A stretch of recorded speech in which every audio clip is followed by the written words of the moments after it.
Hi folks, welcome to the weekend. I trust that you've had a good week. Firstly, let me say a huge thank you to all of you that took the time to think about your top 10s and send them in via the survey link, which is now closed. I have made a start on compiling the results, but I'm some distance away from being able to record a video, but that will come, and we'll talk a bit more about that later. Anyhow, I trust that you've had a good reading week, and on that topic, what have I been reading? Well, strictly speaking, the first book that I finished this week was Living Next Door to the God of Love by Justina Robson, but I've already covered that in the October wrap-up, which appeared in the middle of the week, I think, so I'm not going to repeat myself here. And so the next book that I read, which is on November's TBR pile, is Anti-Ice by Stephen Baxter. Now, I've been wanting to read this for quite a while now, and I have to say it was a lot of fun. Baxter in this book is channeling his inner Jules Verne. We're in 1870s England for the most part. Anti-Ice has been discovered by Victorian Britain, and they have complete control of the source, which is seemingly a fragment of a passing planetoid or comet that crash landed in Antarctica. The properties of anti-ice are such that when it's cold, it's inert. But when it's heated, even modestly, huge energies are released, so, akin to nuclear fission. So by the time that the book starts, my fellow Brits have already used anti-ice to end the Crimean War in a rather sobering demonstration of the power of anti-ice weapons. And they've also used it to supercharge the Industrial Revolution. There are anti-ice powered high-speed rail networks that span Britain and the United Kingdom, and there's a pervading sense of British superiority and a generous dollop of the hubris that goes with it. Our main character is Ned Vickers, and he's a young diplomat, an attaché at the Foreign Office. And he's at the second Great Exhibition, which is this time in Manchester. And Ned meets the famous industrialist Sir Josiah Traveller, who was the discoverer and chief exploiter of anti-ice. And he also meets Francoise, a beautiful French woman, of course she is. And he falls head over heels in love with her. And she becomes something of a talisman for him as events in the book take control of his life. But we do wonder from the off if she's everything that she seems. There's a simmering resentment of the British and their Pax Britannica, with the French and the Prussians the most unhappy. It was ever thus. So Anti-Ice is a rollicking ride. Ned meets Francoise and Traveller again at the launch of the Prince Albert, no sniggering at the back there, a land leviathan, a giant ocean liner-sized vessel that will walk astride the continent. Calamity strikes at the launch party, and Ned ends up in an out-of-control experimental spacecraft, along with a few other people, including Sir Josiah Traveller. And this is where things are at their most Vernian. This bullet-shaped ship is kitted out with all the comforts of a Pall Mall gentleman's club, complete with butler, brandy and a China dinner service. There are various orbital adventures that follow, involving primitive leather and rubber spacesuits, unscheduled EVAs, and a pesky French saboteur, all via a trip to the moon. And actually, Baxter ships in a brief oddity, I might even call it a space oddity, to the visit to the moon, which seems to bear little relation to the rest of the story, at least as far as I could tell, which had distinctly Clarkian monolithic overtones, I thought. On the surface, you might say it's rather silly stuff, and one might wonder what Stephen Baxter's up to. This is really not the rock-hard science fiction of his other books from early in his career. There's a couple of things to note there, I suppose. So firstly, these days anyway, he's the co-chair of the H.G. Wells Society, so clearly has an abiding love for 19th century proto-science fiction. Secondly, and perhaps more importantly, the surface level story is really just a vehicle to critique the great game of national dominance and the futility of superweapons such as anti-ice would allow, the danger of nationalism and manifest destiny, and the short-sightedness of basing your entire economy on what is a limited resource.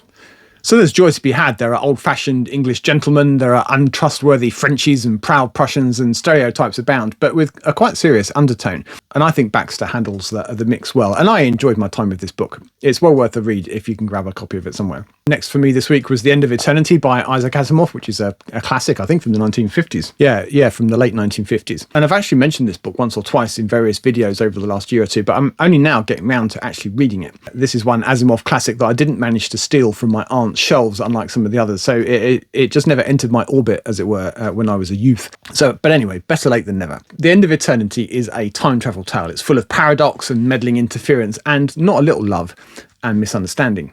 Eternity is an organisation that's dedicated to intervening in mankind's past in order to smooth out the future.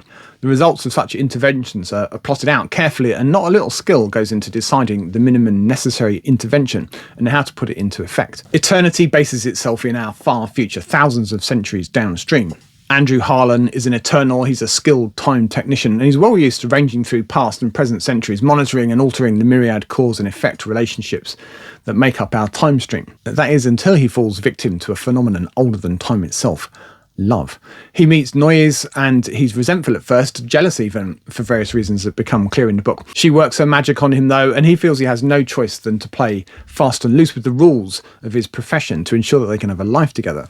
And that's really the guts of this story, or at least it appears to be. Harlan and Noyes' motives seem pure, but what's really going on under the surface? Who is manipulating who? Asimov's often accused of being a bit dry in his writing style, but I didn't find that at all with The End of Eternity. I thought Asimov did a great job dealing with the timey-wimey issues, the paradoxes, the effects of alterations made, and I thought that some of that was pleasingly mind-bending. The relationship between Harlan and Noyes was done fairly well, I thought, and we feel that we have a good understanding of their dynamic until we don't. The stakes, it turns out, are way higher than these two simply living happily ever after.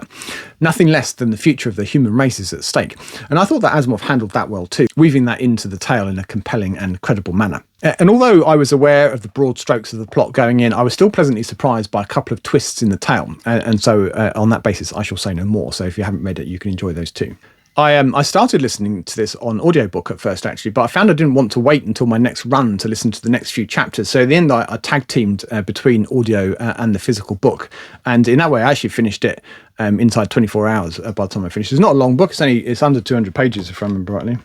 Yeah, 185 pages, something like that. And I thought it moved along very briskly, and I was more than happy to be reading more Asimov. An author that, as I think I mentioned, featured large in my science fiction reading as a youth. So tell me, what have you been reading this week? Is there anything that you particularly want to recommend or to tell us to avoid because you didn't enjoy it? Do let us know in the comments down below. And actually, I'll take this opportunity to give you a due warning. Next Friday, I'm out with my wife and some friends for the evening, and unless I really get my shit together, it's quite likely that there will not be a weekly update next Friday.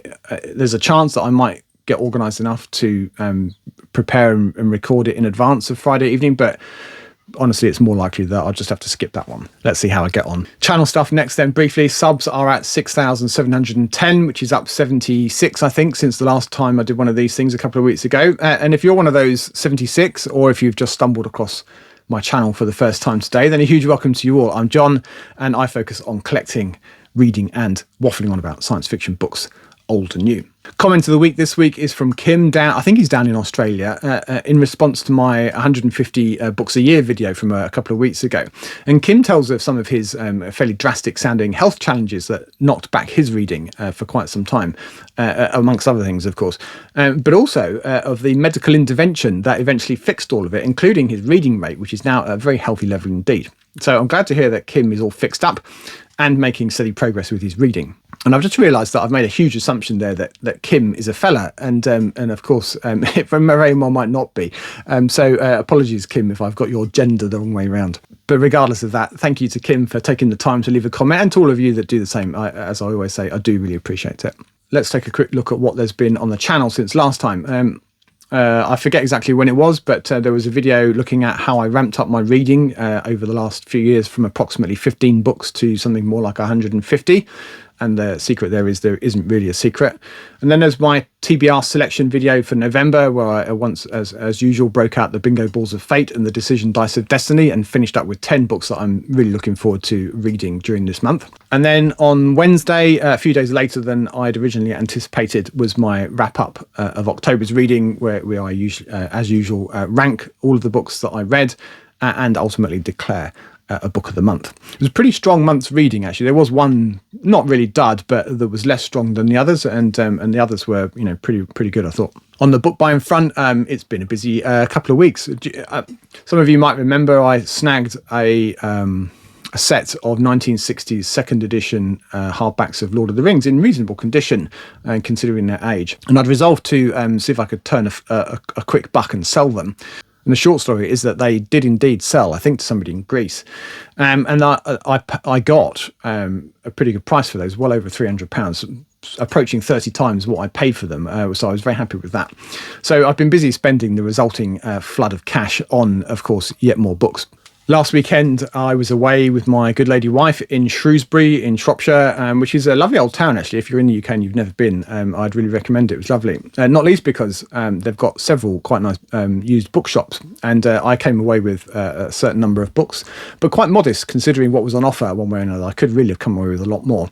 I've recorded the haul video for November, did that last night. So the decks are cleared. The to be hauled pile is currently 0 books, although there are several on their way that will, I suppose, feature in the next haul video in December. Let's take a quick look ahead.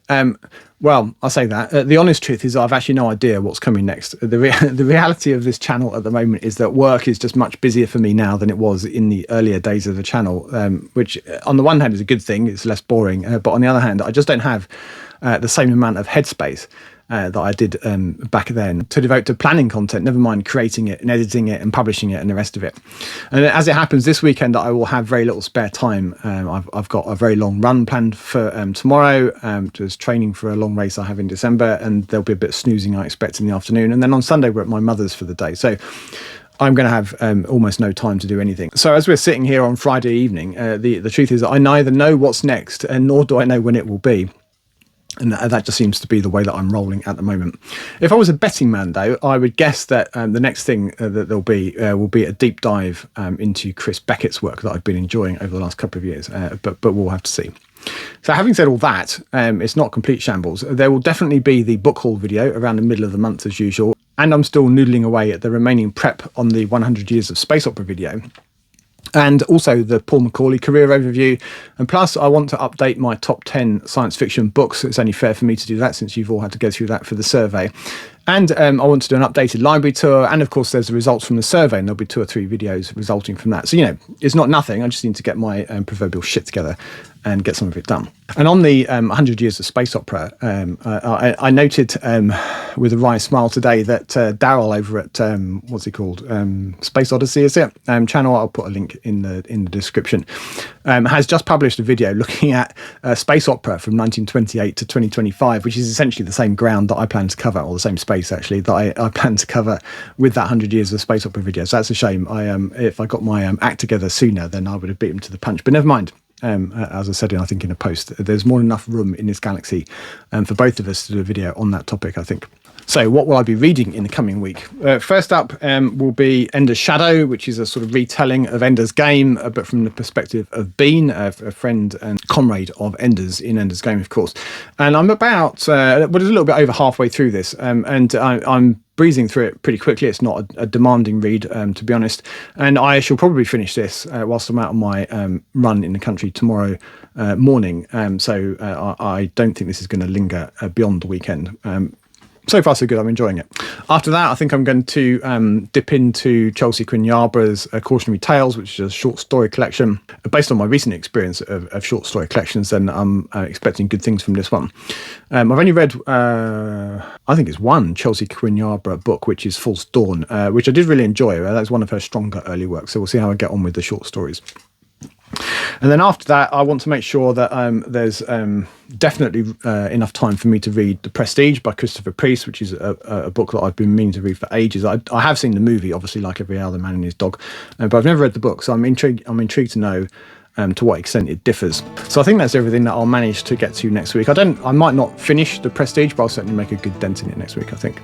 As usual, thank you ever so much for watching. Have a wonderful weekend, and until next time, goodbye for now.